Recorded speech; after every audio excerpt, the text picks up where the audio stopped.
In this lesson, I'd like to talk a bit about resourceful controllers. So this gives us a way to easily build RESTful-based applications. So the easiest way that I can demonstrate this is to take you through the process. So the first thing that we can do is generate a controller. And this isn't a functionality provided by my custom generators. This is built into the framework. So watch what happens if I run PHP artisan controller make, and let's say that this is a resource for displaying photos. Well, let's call it photos controller.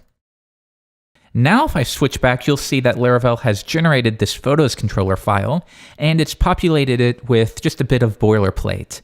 So we have an index, create, store, show, edit, update, and destroy. Now, we can actually customize this a bit. So if we were to start from scratch and I do this again, I could say only index show. And now that's only going to create an index and show method. Or alternatively, we can use the inverse, which would be except. So if we switch this over to everything except destroy, now, as you would expect, it's going to create all of them, but ignore the destroy method. However, as a basic rule of thumb, you'll probably just stick with running photos controller and generating all of the methods. So what does this offer to us? Well, to fully understand this, you need to understand the idea behind a resource. And for that, I'm going to recommend another screencast called Teach a Dog to Rest. In that video, it's only 10 minutes or so, I believe, and I will link to it in the show notes. But that will get you into the mindset of thinking in terms of resources or objects or nouns, as some people would say. So think about it. We have a resource for photos.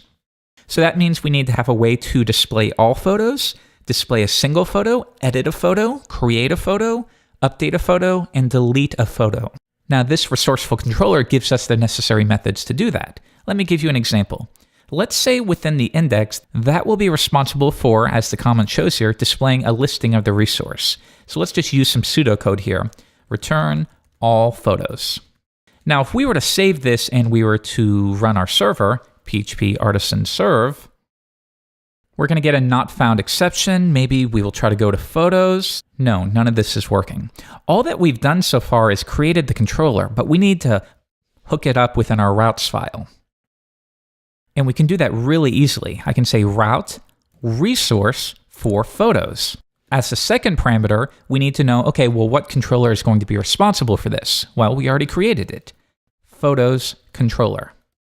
Now let's rerun it in the browser, and if I reload, you'll see all photos. Excellent. So now we can think of our URIs when working RESTfully in terms of basically two segments. We have photos. If we want to view a photo, we would do photos / and then the ID, so photos /1. Now notice that we have a 200 response, but nothing is returned. And that's because, well, we haven't done anything here.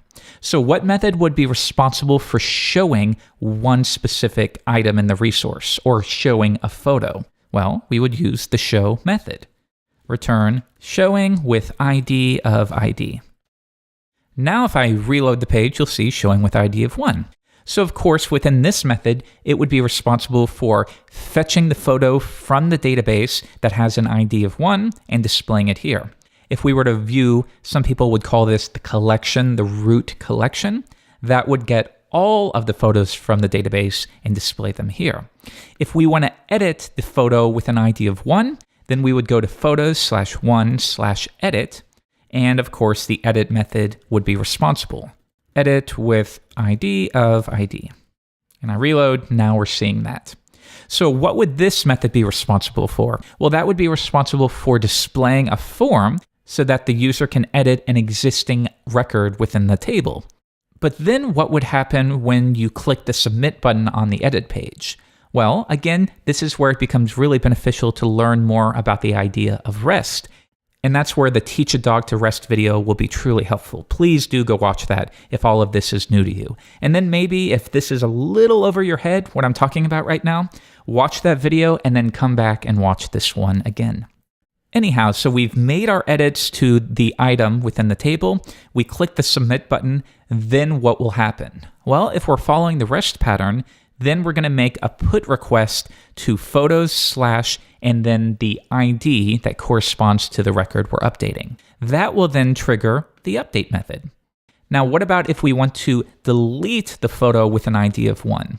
Well, then we would use the HTTP method delete to photos/1, at which point the destroy method will be triggered.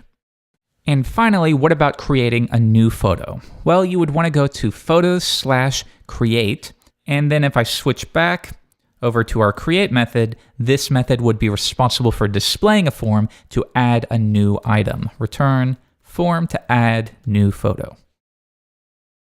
There we go.